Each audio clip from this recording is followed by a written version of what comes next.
సీతాఫలాలు తినడం వల్ల వచ్చే సైడ్ ఎఫెక్ట్స్ అతిగా తింటే సమస్యలే. సీజనల్ ఫ్రూట్స్కి మంచి డిమాండ్ ఉంటుంది. ముఖ్యంగా వర్షాకాలంలో వచ్చే సీతాఫలాలకు ఈ డిమాండ్ ఇంకాస్త ఎక్కువగా ఉంటుంది. చాలామంది ఈ పండుని తినేందుకు ఇష్టపడతారు. రుచికి తీపిగా ఉండే ఈ పండు ఆరోగ్యాన్ని అందిస్తుంది.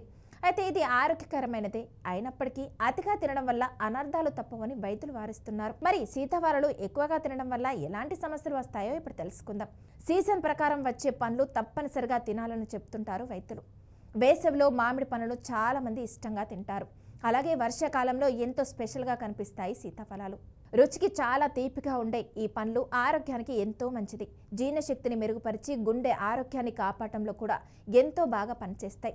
ఇందులో ఫైబర్తో పాటు ఐరన్, కాల్షియం ఉంటాయి. ఎముకల ఆరోగ్యానికి ఇవి చాలా మంచివి. ఇక వీటిలో ఉండే యాంటీ ఆక్సిడెంట్స్ చర్మ ఆరోగ్యాన్ని కూడా కాపాడతాయి. ఇన్ని ప్రయోజనాలను అందించే సీతాఫలాలు కొన్నిసార్లు సైడ్ ఎఫెక్ట్స్ ఇచ్చే అవకాశం కూడా ఉంది. అతిగా తినడం వల్ల కొన్ని సమస్యలు వస్తాయని ఎక్స్పర్ట్స్ చెప్తున్నారు.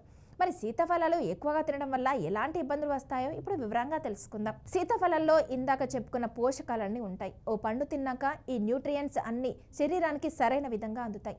ఇదంతా బాగానే ఉన్నా కొన్నిసార్లు సీతాఫలాలు అతిగా తినడం వల్ల అలర్జీ వచ్చే ముప్పు ఉంటుంది.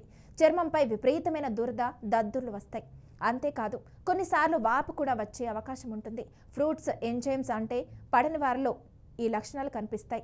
సీతాఫలాలు తిన్నప్పుడు ఇలాంటి రియాక్షన్స్ కనిపించాయంటే వీలైనంత వరకు వాటిని అవాయిడ్ చేయడం మంచిది. ఇక ఈ సీతాఫలాల్లో ఫైబర్ అధిక శాతంలో ఉంటుంది. ఇది జీర్ణశక్తికి చాలా అవసరం. జీర్ణ సమస్యలను తగ్గించుకునేందుకు ఇది ఎంతో ఉపయోగపడుతుంది. అయితే ఎక్కువ మొత్తంలో ఫైబర్ తీసుకోవడం వల్ల పొట్టలో ఉబ్బరం, గ్యాస్ లాంటి ఇబ్బందులు తలెత్తే అవకాశం ఉంటుంది. అంతేకాదు కొన్నిసార్లు అవి డయేరియాకి దారితీస్తుంది. ఒకేసారి ఎక్కువ మొత్తంలో వీటిని తీసుకోవడం ఏమాత్రం మంచిది కాదు. సీతాఫలాల్లో గింజలు ఎక్కువగా ఉంటాయి. గుజ్జు ఆరోగ్యానికి ఎంతో మంచిదే అయినప్పటికీ వాటి గింజలు మాత్రం చాలా ప్రమాదకరం. పొరపాటున కూడా వీటిని తినకూడదు. కొన్నిసార్లు తెలియకుండానే వాటిని మింగేస్తూ ఉంటారు. దీనివల్ల ఇబ్బందులు తలెత్తుతాయి. సీతాఫలం గింజలో హానికర రసాయనాలు ఉంటాయి. వీటి వల్ల ఫుడ్ పాయిజన్ అయ్యే ప్రమాదం ఉంటుంది. అంతేకాదు వీటిని తినడం వల్ల పొట్టల్లో ఇరిటేషన్ వచ్చి జీర్ణ సమస్యలు తలెత్తుతాయి. అందుకే సీతాఫలాలు తినే సమయంలో చాలా జాగ్రత్తగా గింజలు తీసేస్తూ తినాలి. పెద్దవాళ్ళు తిన్నప్పుడు అంటే చూసుకుంటారు, కానీ పిల్లలు చూసుకోకుండా మింగేస్తూ ఉంటారు. ఇలా జరిగినప్పుడు చాలా సమస్యలు వస్తాయి. అందుకే పిల్లలు సీతాఫలాలు తినే సమయంలో తప్పనిసరిగా గమనించాలి. గింజలు పూర్తిగా వేరు చేసి గుజ్జు వరకు ఓ గిన్నెలో పెట్టి ఇవ్వడం మంచిది. సీతాఫలాల్లో ఐరన్ అధికంగా ఉంటుంది. దీనివల్ల శరీరంలో హిమోగ్లోబిన్ లెవెల్స్ పెరుగుతాయి. అంటే రక్తహీనత ఉన్నవారు సీతాఫలాలు తినడం మంచిదే. అయితే ఇక్కడ మరో విషయం కీలకంగా చెప్పుకోవాలి. ఐరన్ వస్తుంది కదా అని మరీ అతిగా వీటిని తింటే మాత్రం సమస్యలు తప్పవు. ఎందుకంటే ఐరన్ ఎక్కువైనప్పుడు శరీరంలో చాలా మార్పులు వస్తాయి. కడుపులో వికారంతో పాటు మలబద్ధకం, పొత్తి కడుపులో నొప్పి లాంటి లక్షణాలు కనిపిస్తాయి. ఇప్పటికే జీర్ణ సమస్యలతో ఇబ్బంది పడుతున్న వారు వీలైనంత వరకు మోతాదు విషయంలో జాగ్రత్తలు తీసుకుంటే మంచిది. ఇక ఈ పండులో అన్నోనాసిన్ ఉంటుంది. మామూలుగా తీసుకుంటే పర్వాలేదు, కానీ మరీ ఎక్కువ మొత్తంలో తింటే మాత్రం నర్వస్ సిస్టంపై ప్రతికూల ప్రభావం పడుతుంది. హై బీపీతో పాటు న్యూరో సమస్యలు ఉన్నవారు సీతాఫలాలు అతిగా తింటే బ్లడ్ ప్రెషర్ ఉన్నట్టుండి పడిపోయే ప్రమాదం ఉంది. అందుకే వైద్యుల సలహా తీసుకున్న తర్వాతే సీతాఫలాలు తినడం మంచిది. సీతాఫలాలు శరీరంలో ఉష్ణోగ్రతను తగ్గిస్తాయి. మరీ అతిగా తినడం వల్ల బాడీ టెంపరేచర్ మరీ తగ్గిపోయే ప్రమాదం ఉంటుంది. ఈ కారణంగా జలుబు వచ్చే అవకాశం ఉంటుంది. ముఖ్యంగా కొంతమందిలో దగ్గు కూడా వస్తుంది. కాస్తంత శరీరానికి వేడిని అందించి ఆహార పదార్థాలతో పాటుగా వీటిని తీసుకుంటే పర్వాలేదు, కానీ ఎక్కువ మొత్తంలో వీటిని తింటే మాత్రం దగ్గుతో తీవ్ర ఇబ్బందులు పడాల్సి ఉంటుంది.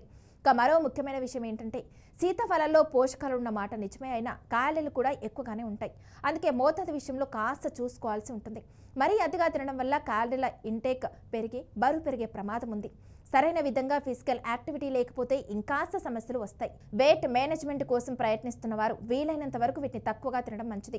గర్భిణీలు సాధారణంగా పండ్లు ఎక్కువగా తీసుకోవాలని చెప్తుంటారు. అయితే సీతాఫలాల విషయంలో మాత్రం కాస్తంత జాగ్రత్త వహించాలి. ఎందుకంటే ఇందులో చక్కెర శాతం ఎక్కువగా ఉంటుంది.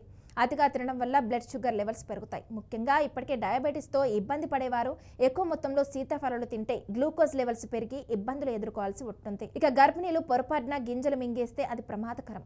ఇలాంటి సైడ్ ఎఫెక్ట్స్ రాకుండా ఉండాలంటే ఇప్పుడు చెప్పిన అన్ని జాగ్రత్తలు తీసుకోవాలి. అతిగా తినడం కాకుండా రోజుకొకటి చొప్పున తీసుకుంటే ఆరోగ్యాన్ని అందజేస్తుంది.